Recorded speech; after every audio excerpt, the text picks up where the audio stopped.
Hello aspirants, இந்த வீடியோவில் நம்ம என்ன பார்க்க போகிறோம்னா சம்பரான் சத்தியாகிரகம் பற்றி தான் பார்க்க போகிறோம். இந்த சம்பரான் சத்தியாகிரகம் எங்கே நடந்துச்சு அப்படின்னு கேட்டிங்கன்னா 1917 காலகட்டத்தில் பீகார் மாநிலத்தில் சம்பரான்கிற ஒரு பகுதியில் தான் நடந்துச்சு.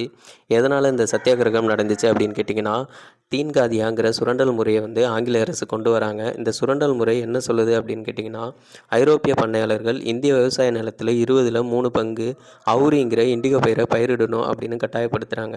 19ஆம் நூற்றாண்டில் செயற்கை சாயங்கள் அதிகமாக வர ஆரம்பித்த காரணத்தினால இண்டிகோவோட விற்பனை குறைய ஆரம்பிச்சிச்சு.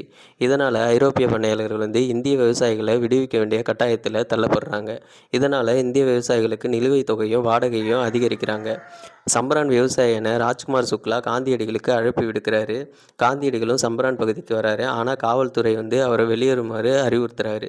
ஆனால் அதனை மறுத்து காந்தியடிகள் சம்பரான் பகுதிக்கு செல்லதுனால காவலர்கள் அவர் மீது வழக்கு போடுறாங்க. காந்தியடிகள் மீது ஆயிரக்கணக்கானவர் ஆதரவு தெரிவிக்கிறாங்க. காந்தியடிகள் மன்னிப்பு கேட்குறாரு. அதனால வழக்கு திரும்பவும் பெறுறாங்க. இந்த நிகழ்வுனால நாடு முதலாக ஒத்துழைமை இயக்க செயல்முறை படத்தை கற்றுக்கொண்டது அப்படின்னு காந்தியடிகள் சொல்கிறாரு.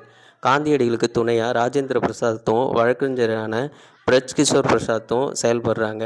துணைநிலை ஆளுநர் ஒரு குழு உருவாக்குறாரு. அந்த குழுவில் காந்தியடிகள் உறுப்பினராக சேர்றாரு.